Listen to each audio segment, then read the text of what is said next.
Great, great, great. Aloha, everybody. Thank you again for being here today. We left off with celebrating our dreams, and so I wanted to welcome another dreamer here that's with us today. And just a little bit about her bio.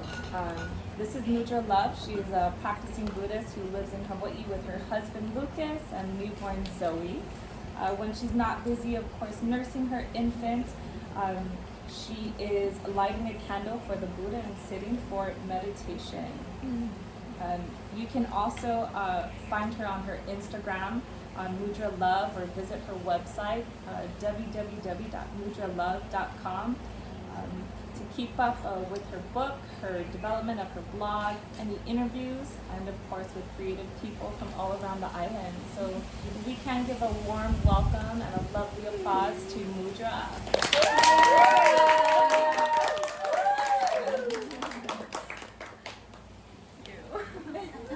This is so amazing to be here.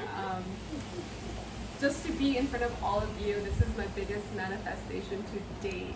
So I can't imagine having a dream bigger than this right now for myself. So I'm just so thankful that you're all here bearing witness to this, and also thank you. And it's so amazing to be here with you as you manifest your own dream as moderator. I was thinking earlier when you did your dream share and you said, dang, that sounds like a cool job. You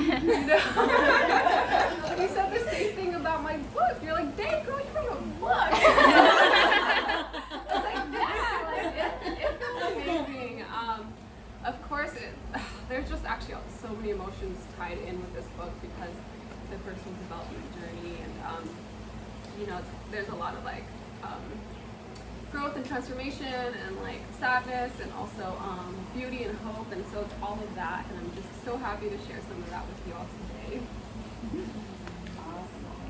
Well, thanks. So how does it feel to manifest this dream come true? And I noticed some of your body was really speaking. Can you tell us more about that? Yeah, like I said, it feels amazing. There's been a lot of full circle moments with this book, and it's been such a nice way to connect with friends old and new. This is a personal memoir, so a lot of my girlfriends that I grew up with, partied with in Hollywood, and had a lot of moments with are in this book. So they're reading it right now, and they're like, oh my gosh, it's like, a trip down memory lane. So there's a lot of nostalgia, and also with new dreamers here as well. Just hearing some feedback from people and how they connect, and I really like all the different various perspectives. It really broadens our minds. So it's really nice to see how people are responding to different segments of the book, and just see through their eyes. Wonderful. And so what called you to write your story? Well, I guess it was the most important thing that ever happened to me. And that I'll share that in my reading, but it started with a phone call, and the phone call was from my father, who invited me to go on a silent 7-day retreat in Wheatsville, Oregon. And had I not gone on that retreat, I wouldn't have left Hollywood and my past behind me. So, I went on the retreat, and my life just wouldn't be what it is today. I realized many things, silence, stillness, and how important they were. So after I realized that, I left Hollywood and charted a new path, and met my husband, moved to Hawaii, living the dream life with all of you. So. What a journey of self-discovery. So I know that you're going to be reading our pages 21 to 23 of your book. So for those of us that do have our book, if you don't mind to open up the page 21.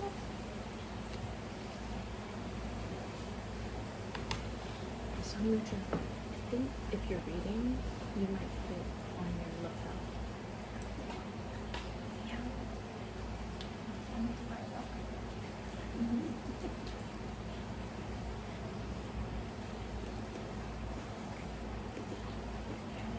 And then of course some of us dreamers that don't have our book yet, we will have an opportunity to do so, to purchase it. So when you're ready. Thank you. This is my first time reading out loud since grade school, so I feel like going back to school. But that's what this is about, right? Imagination and dreams. So I'm happy to share mine with you today. Chapter 1. All that glitters is not gold. It is 3 p.m. on a Tuesday afternoon when I receive a phone call that changes the course of my life forever. I'm supposed to be in math class taking a statistics exam, but instead I'm hurling into a trash bin next to my bed. When I come up for air, I catch a glimpse of the Dalai Lama's face. I look into his eyes and try to steady my gaze, but the thick rims of his glasses are distracting and moving all over the place. His book, The Art of Happiness, is lying by my bedside. It has a note from my father inside. To Mumu, it's not a party unless you're reading. I guess I haven't been to a party in a long time. Let me backtrack a few days. It is the week of my finals, and on Friday I am turning in a blank history exam. At that moment, I take a vow. I tell myself I won't be going out. I need to stay home and study. I'm getting sick of Hollywood anyway. I don't want to go to another VIP, exclusive, industry-only party, or take another mind-numbing shot at the bar. Even toasting to the sunrise in a jacuzzi overlooking the Hollywood Hills has lost its magic. So, when I return home from school, I hop in the shower and get ready for a yin yoga class. I hope the endorphins released from the deep stretches will put me straight to sleep for the night, and possibly the entire weekend if it means I won't be tempted to go out. I have been taking yoga class since my sophomore year in high school, after I got grounded for sneaking out to a college party at UCLA. When I came home at 2 a.m., I was shocked to find my entire bedroom door missing. My father had also removed all my clothes from the drawers, including my bras and panties. How humiliating. His rationale was that if I had nothing to wear, I'd have nowhere to go. And he was right. I wouldn't be caught dead wearing my mother's clothes. To add to my bewilderment, my father made me go to yoga with him every day after school. Yoga was torture. It was an impossible mixture of boredom and complete and utter exhaustion. I was furious with my father for subjecting me to such cruel and unusual punishment. But somehow, over the years, I grew to like it, especially if it was Denise instructing. Denise Kaufman is a friend of my father. Her yin yoga class appeals to me for many reasons. For one, I am naturally drawn towards intensity and extremes. The deep stretches held for long periods of time create a pattern of tension and release, pain and ecstasy. Her poses require flexibility. I am naturally lithe and lanky. My body, just like my spirit, is malleable and free-flowing. I am lazy. I don't like whipping my body through rigorous high-energy poses like they do in power yoga. Even less appealing to me are bootcamp-inspired classes designed to make you cry and sweat. Denise's classes are gentle, slow-moving, and entirely on the floor. Just my kind of workout. During class, Denise talks about getting unstuck, releasing our bodies from rigid, linear poses to more fluid and natural postures designed to bring our bodies back in alignment.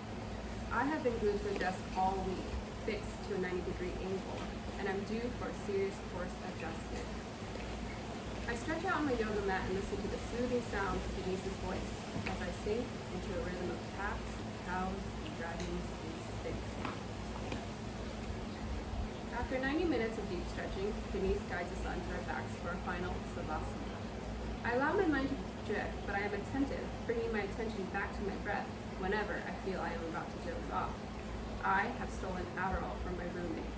And while these blue and white bullets have turned me into a concentration machine, I am severely sleep deprived. What if I fall asleep and never wake up? Maybe a deep coma is exactly what I need. To forget everything and start all over.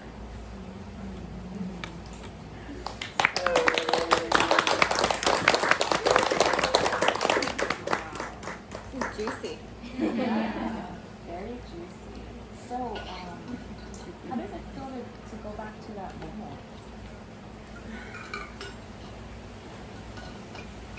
Feels like yesterday because it was a really pivotal moment in my life. that phone call is the phone call that changed the course of my life forever. So yeah, it feels like yesterday. You know, I've noticed that in the introduction of your book, you also talked about how your dad had introduced you to Buddhism at such a young age in childhood, and had exposed you to a lot of practices growing up, and you know also your attitude on having to be forced, right? And I know as our younger selves, a lot of us, when our parents are forcing us to do things, we choose to step back a little bit and try to, you know, poke the bear. But for you to read, you know, the first chapter and a couple pages of that, you know, I can really see the connection from childhood. So and I'm just curious, how did growing up and you being exposed to that practice allow you to go back into that moment and revisit Savasana or your yoga? Yeah, thank you. Well, if I can maybe make a minor correction, I wouldn't say my dad forced me, but he inevitably led by example. Because he is such a formidable, powerful person in my life, and just generally if you're in his presence, it's a little intimidating. So I think that's why I had a back and forth with Buddhism a little bit, because it was just, he was sitting in meditation for 12 hours. He would, you know, practice a lot of pranayama and was really skilled in that. And he's also like a logician, and he was really great with riddles, and he's just like brilliant too. So I think that was a little bit intimidating to be around. So I think that's why I had a little bit of the back and forth with it. And it kind of turned me away from practice, because my nature is very different from his. I'm not any of those things. I'm very impatient. I couldn't even sit in meditation for 5 minutes when I first started out. And you know, just I'm a girl, and I like to go out and party and socialize. And he was that too, but definitely he's much more austere and was pretty focused. And I guess I should mention he was a monk for 12 years. So there was that too. But yeah, I think what he reminded me, I'm just so thankful for him and Buddhism, because it really did save my life. And I think that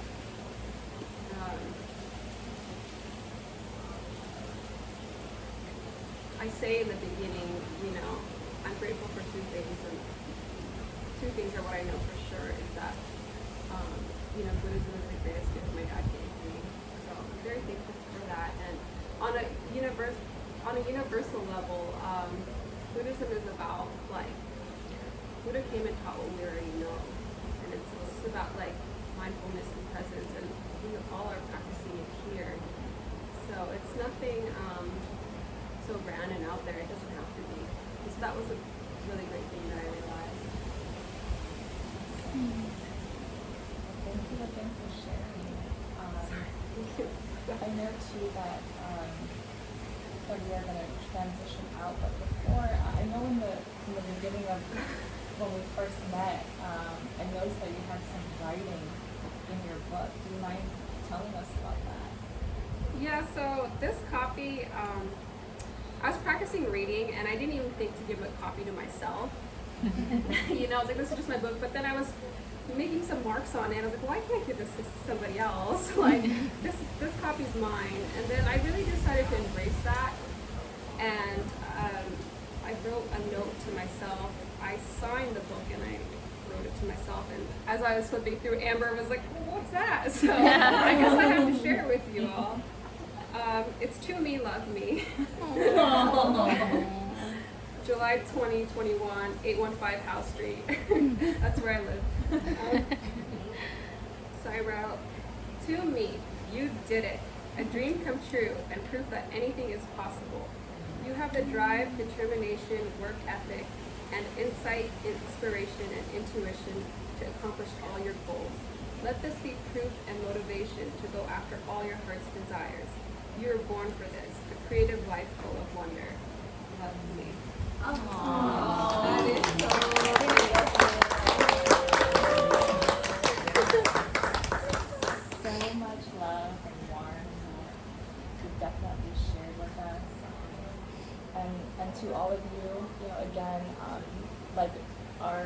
our personal stories really have a lot of lessons for us to take with, and that was always something that my tutor had always shared, right? Each time the mo'olelos are passed down, is we take the lessons, and that is that. And so Mudra, I just wanted to thank you so much for sharing that, and of course your journey of self-discovery.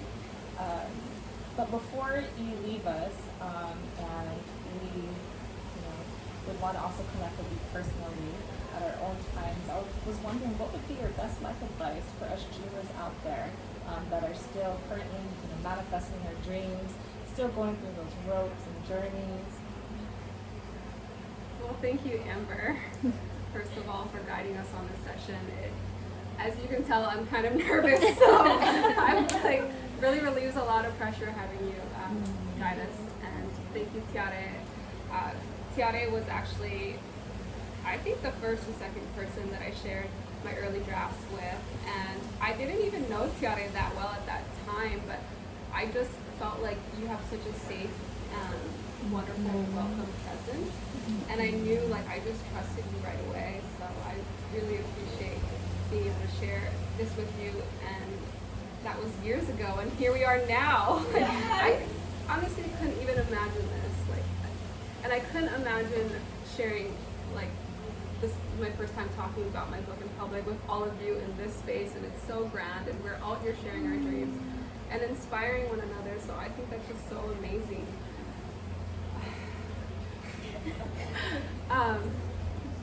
Yeah, my life advice really would be, whatever your goal is, big or small, decide. First, you have to decide that you want to do it. Like, you really have to get clear on that. Because if you're wishy-washy, I think the universe doesn't know how to respond to you. So you decide, and then you commit, and then you have faith. And then